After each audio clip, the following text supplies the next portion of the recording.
Hello, and welcome to MakeHaven. I'm going to give you a little orientation with some of the details about the organization and the community that you're joining.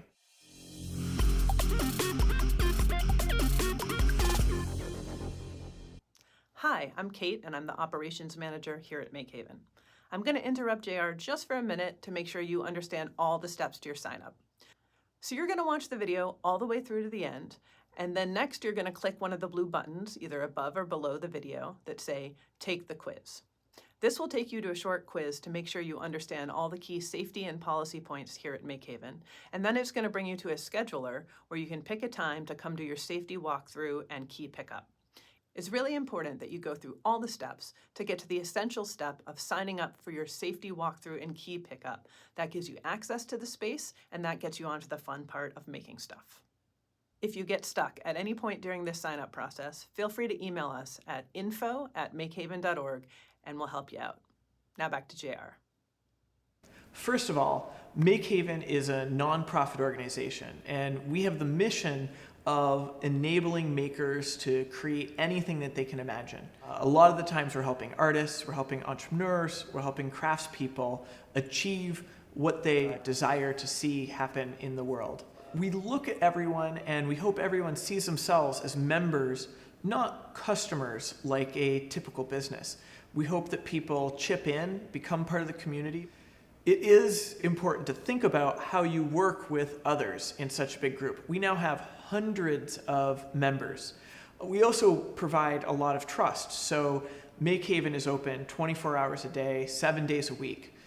With that trust, we do have some controls. So we have the electronic door system, we have a video monitoring system, but fundamentally we put trust in the members. When working on a project, you'll often need to bring in materials, but it's also important to think about how you're going to take care of those materials after. We have very limited space here, and since we have so many people involved, it's important that you either pack that out or take advantage of our designated storage areas. There's rentable storage that we have in the back. You can talk with staff in order to get use of one of those areas. Our guest policy is that you can bring 2 guests with you as you are working. However, before entering the space, they must sign a waiver.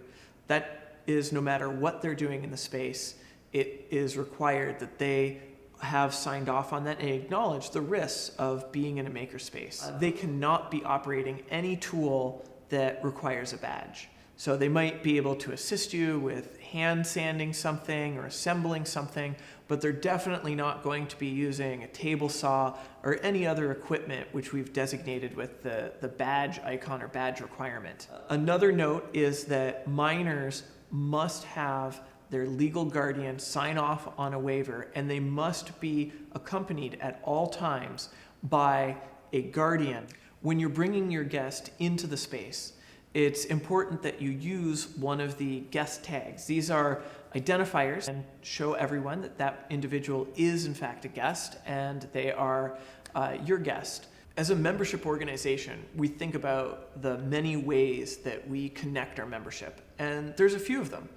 One important one is Slack. It is a communication form that's digital, allows us to have different topical areas where members can express their interest and then subscribe to that area, as well as post different ideas, comments, concerns, questions, and then anyone in the community can answer those.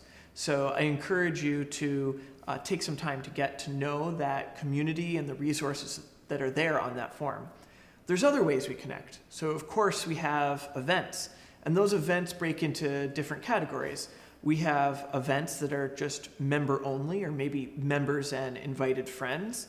We also have events that are open to the public, and we have events that are co-hosted with other organizations to try and broaden our reach and who we're bringing into the space. In addition to that, we do have a pretty regular email communication where we send out updates about events and so on. We have a Twitter account. We also have a Facebook account. All of those are good ways to keep updated as to what is happening, connect and learn what's happening in the space. As a place where people are making and fabricating things, it's critical that we think about safety seriously. Make sure that you look at signage as you move around the space. There's lots of information that's contained in those signs that is very important for your usage of tools. Also, take note of personal safety gear that is located in different locations around the space, and make sure you're familiar with how to use them and that you use them in the appropriate environments. On each tool page on the website, you'll find that there's additional resources, instructions, and things like links to manuals for those tools. Be sure that you review those elements of content appropriately before you use a tool. In addition, when you're about to use a tool, give it a check. Remember that we are amateurs and hobbyists. People are still learning here. So it's really important that you take the time to make sure that that blade is in right, that the tool is set up correctly before just turning it on. If you do find that something is out of place or there's something out of alignment or not set up in a way that you don't understand, don't use the tool. Please put a physical sign on it and let a member of the staff know that you have concern about that tool, and we'll go about addressing it, making sure that we're keeping the community safe. There are some tools in the woodshop that require a buddy. That means you need to have someone who knows and understands that they're responsible for making sure you're okay in the woodshop, and that they're within a distance where they can react if an emergency were to happen. Also remember in the woodshop to wear your safety glasses, that you should not have loose items, that hoodie strings should be tucked in, that other apparel you should look to make sure that you don't have anything that could be caught in a machine and create a risk, including hair. The location also has a first aid kit and an AED, or a defibrillator. Be sure that you've made yourself familiar with where those are located. Once you've been officially set up as a member, one of the next things you're going to do is to interact with a community animator. And a lot of people ask what that name community animator means. What we hope it means is that individual, as a volunteer, is really inspiring and catalyzing activity within the membership. That perhaps they're providing examples of amazing and inspiring projects, or they're connecting to people that have similar interests, that they're answering questions during their stated times when they're in the space. They're really a resource. In addition to that, they do the checkouts on equipment to ensure that we have some standards around the understanding of how to use the various tools. You can find their schedule of who is working in what area and when they're available on the website in the member resource section. We use a system of badges, sort of reminiscent of what the Boy Scouts or Girl Scouts might do, where you earn a badge after you've demonstrated a skill.